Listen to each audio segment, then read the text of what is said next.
Hey everybody, my name is William Davis. I'm the owner of A.P.C Photography and WDC Media. Today I will be reacting to Manny Ortiz and his initial thoughts on the Z6. This is going to be a blind reaction. I've only seen 47 seconds of this video. This man's incredible. Let me tell you about my sponsors today. Sponsor definitely is going to be my company, A.P.C Photography, and Rode themselves with the Rode Wireless Pro. The system I'm using right now for sound is the Rode Wireless Pro system. And thank you, Rode. You've always put together great systems for us. I've had them ever since the Wireless 2, and we've used them for several other mics. They do a great job. Allows you to be hands-free and do all the great work every single time and sound professional and get 32-bit float later to really accent the audio. Now, going into this, I have been watching Manny for a long time. We're both from the Illinois area. I used to live out in the University Park area. If I remember correctly, he's in the Chicago area. Either way it goes, Manny has some of the best lighting techniques you will ever see in portrait photography. This man doesn't use one flash, doesn't use two, doesn't use three. He can use as many as 12 on a single shot. And in this one here, it looks like he's using 4. Let's watch what he's doing and enjoy this Z6 Mark III, and he's really pushing it to the test. This video is sponsored by Squarespace. All right, first photo shoot with the Z6iii, and I'm taking it up a notch, okay? I'm using a 4-light setup. I got her in all. Do you understand? This man has 4 lights. 4 lights. That's 4 layers of light. Damn, that's how you do a test. All gold accessories, all bought on Amazon. I have a 7-foot umbrella above her, angled toward her, because I don't want that light to spill on the background. My beauty dish, I'm simply using it for the most part as like a slight fill on the face, because then with that top down light, her face is gonna be dark. Then here I have the optical spot that's gonna create that slit over her face. Results, pretty fire.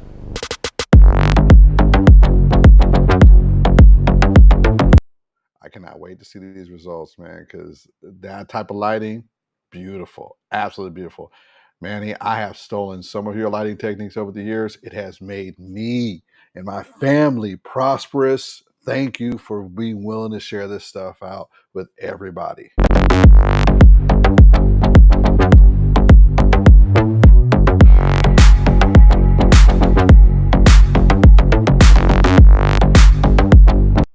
Now, of all the people who've tested the Z6 Mark III, I've seen tons of tests.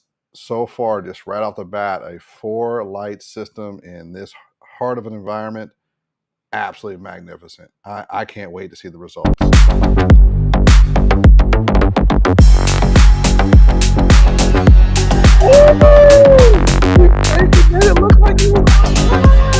The Nikon Z6iii is finally here.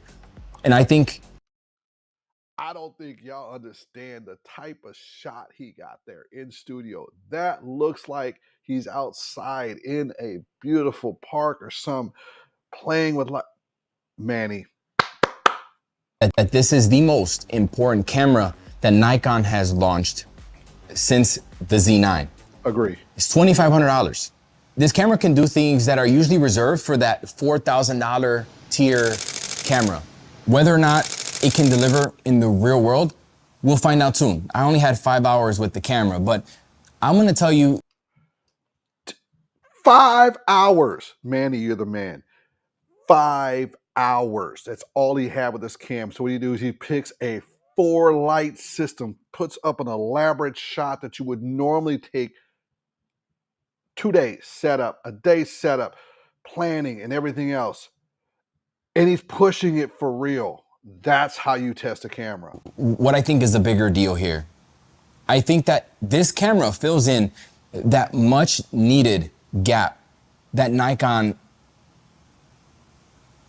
has been neglecting for some time now.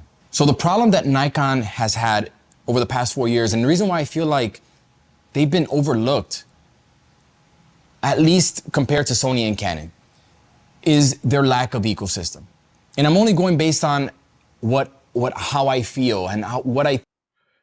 Yeah, I kind of agree with you. They didn't fill that 1900 to $3,000 slot very well with good cameras.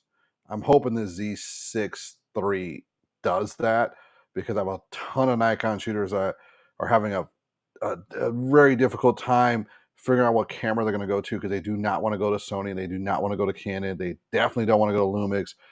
They're kind of being forced into the Fuji line, so I'm hoping the Nikon fix this. Think about like me thinking about switching to Nikon. What would stop me? Because I love being able to record the EVF for my videos. I love that. Love this. Love the Z8. The problem is not having that mid-tier hybrid camera. Yep. On the Canon side, got the R3, technically not a flagship, but R3, R5, R6 Mark II, even the R8. Yep. Insane value. On the Sony side, you got the A1, A7R5, A7 IV. In my opinion, I think that the A7 IV and R6 Mark II are the most important cameras in the entire lineup. Even though I mostly shoot with the flagships, I think that that's true, because that's where your workhorses are. Like if you're doing wedding photography, event photography, and all the rest of that, going to catch a few clips for videos, those $2,500 workhorses are really what gets you going. When you got two or three of those on you, or you have 4 on the team, so 2 with one cam op, 2 with another camera operator, you're busting out a lot of footage with $10,000 worth of gear, not including the lenses, and that's your day at an event or weddings in multiple. So he's right there. These cameras offer the best bang for buck in terms of a hybrid camera, a camera that can do everything at a really, really high level. I think these are the most important ones. On the Nikon side, you don't have an alternative to this. Well, you have the Z6 II. It was announced in 2020. Doesn't have a flip screen. Doesn't have 10-bit internal video, which is lacking. Even the cheapest Canon full frame camera, the R8 it can do up to 4K 60, 10-bit video. The Z6 II doesn't do these things. And on top of that, it has mediocre autofocus. That is a shame too, because when Nikon stepped away from Sony as its sensor manufacturer, they really started lacking in the autofocus. And I'm hoping that this new Z has a really good autofocus, because Nikon's got nice lenses. And so for me, if I were to switch to Nikon, I'm like, oh, I want the Z8. But the Z8 doesn't have like a flip screen, doesn't act as like a hybrid camera. It's a chunkier camera, which is fine. But I want to have a secondary camera that can jack of all trades. They've been missing that up until this point. So it took 4 years. The Nikon Z6 III is here. I do really like the camera. I've had only a small time with it, but let's talk about it. You may have only had a small time with it, Manny, but you set up an amazing shot. And I know I'm reiterating this again. For a reviewer and someone like me who's going to be going out, grabbing a cam, or telling somebody who's on my team that, hey, look, I know you love Nikon. What should you go to next? I can now say, after seeing the photos that you made, that production there, I have 2 people on my team that I can literally go to when the Z6 III comes out. Cop it, buy it, you'll be happy. We'll start doing some photos with that, and you'll be going out doing the step and repeats, meet and greets.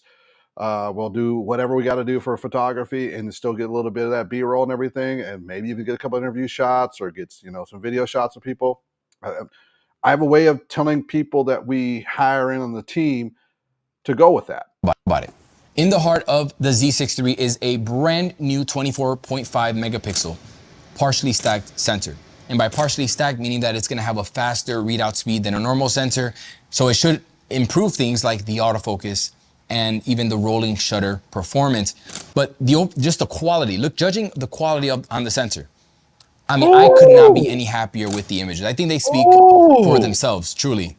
Images needed very little retouching. I use my studio portrait presets. That's a shameless plug that I got to throw in there, but I do use those to edit my studio portraits and edit smaller, like correcting the skin tones when you're getting slight orange tinge and little things like that. Workflow presets, link will be down below for that. But images were, I mean, beautiful. It can shoot up to 14 frames per second with.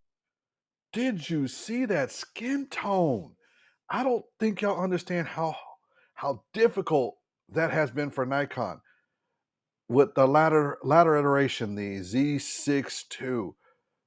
Oh, Beautiful. With the mechanical shutter and 20 frames with the electronic, and that is a nice spec bump over even the A7 IV.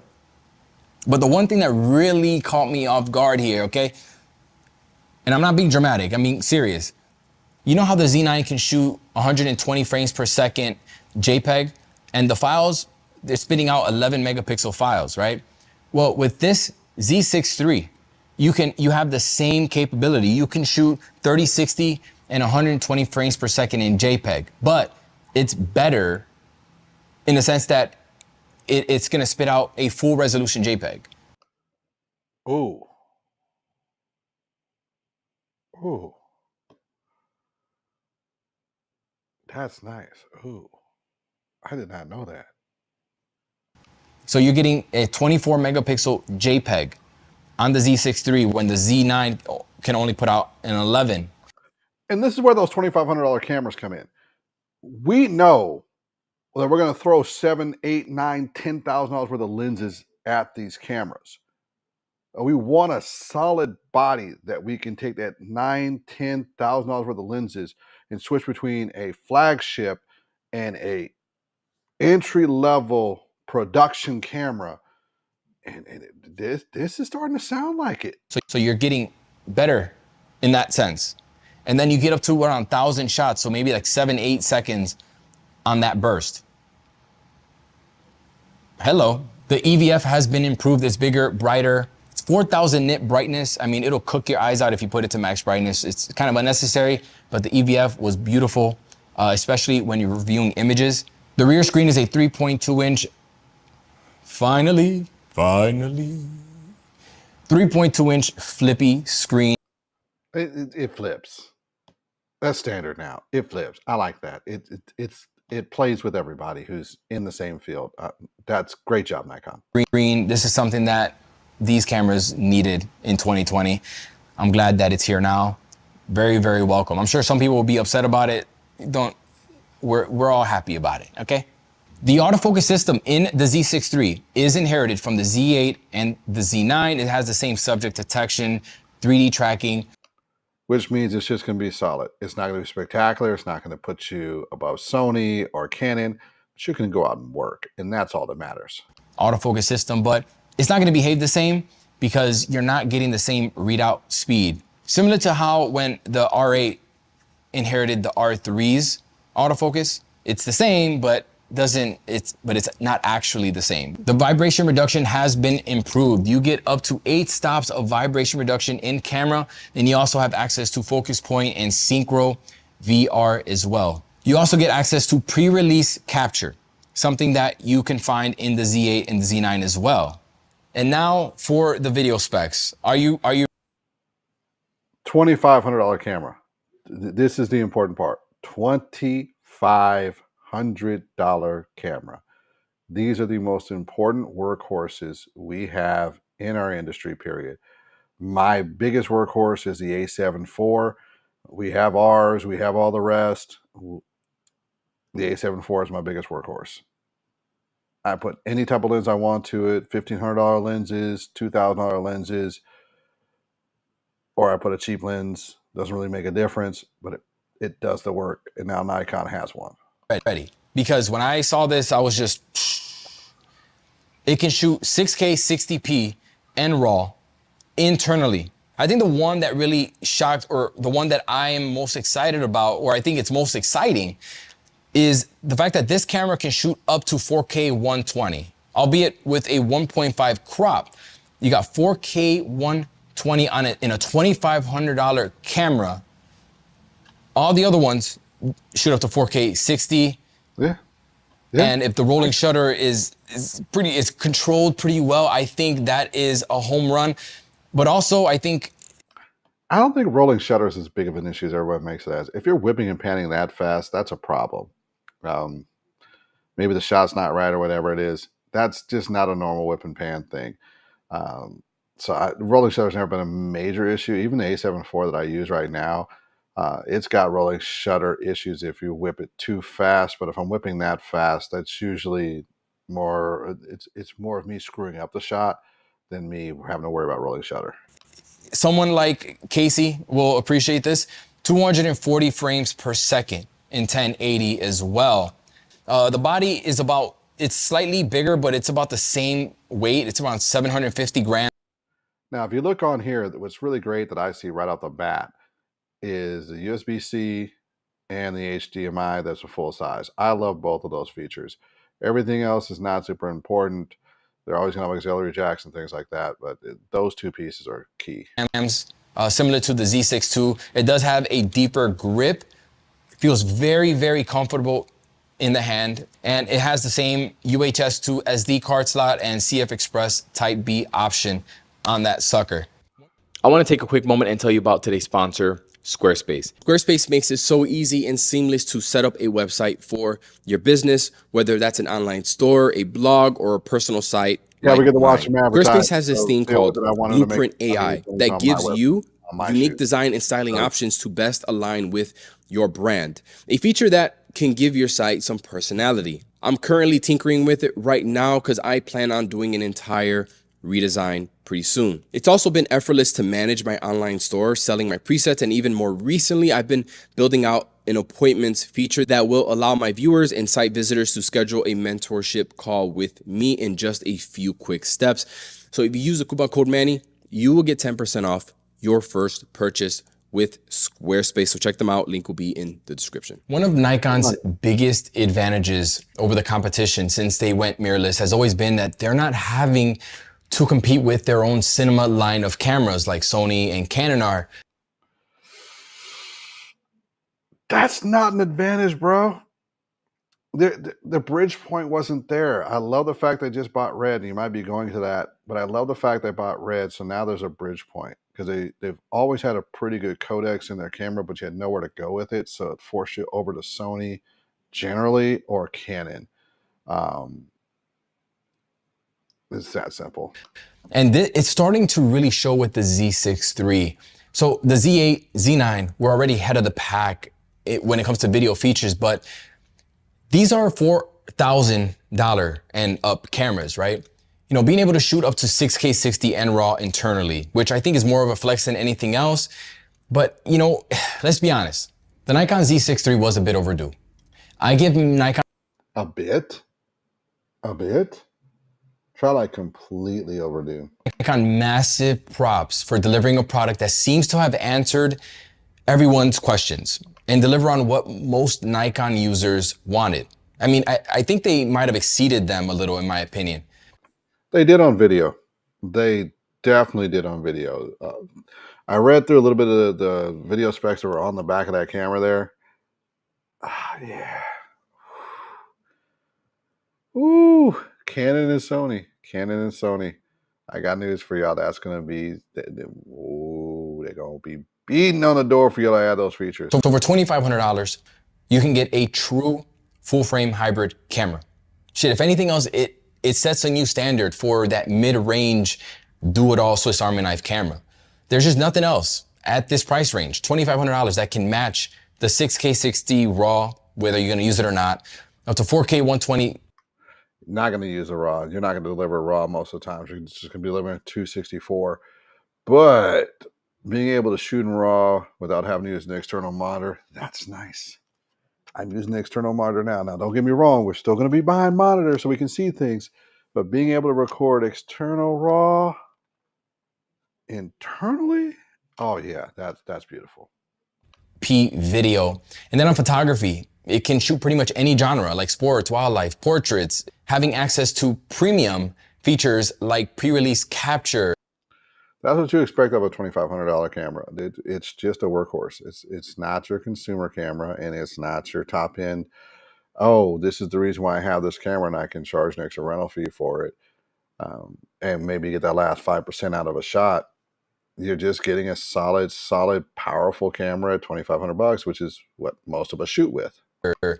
You know, just like anything else, we have to see if it lives up to the hype in the real world.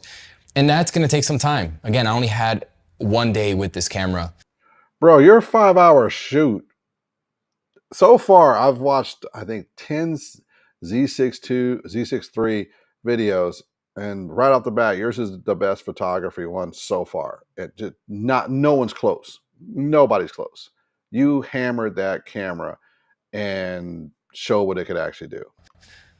My initial feeling is that this camera is going to be a huge success for Nikon, even more than the Z8 because of the price point. Yeah, stick around if you want to see more content on this camera. Talk to you later. Manny, magnificent, bro. I love what you had to do there, what you did with it. And frankly put, even myself, I'm looking at that camera like, oh, that's a nice buy. Now, don't get me wrong. I've had the cameras I use for my main workhorse stuff, which is roughly about $5,000 worth of bodies that are my daily walk out the doors, not including lenses, for the last couple of years. They do the job. They always do the job. And when it's time to replace them, that might be on my list. I kind of doubt it. I'm a Sony user, so I'm pretty comfortable with the lineup. Does a job. If I need something else like a Canon, we've got a crap load of those in the warehouse. I'll just grab one and shoot with the Canon instead of the Sony. We have no Nikons in there, and mainly the reason why, because we don't have a cinema line to go to it. So the Sonys, we have a cinema line to go through with the FX series. And then with the Canons, we have the C series going into the 100s to the and above, C70s.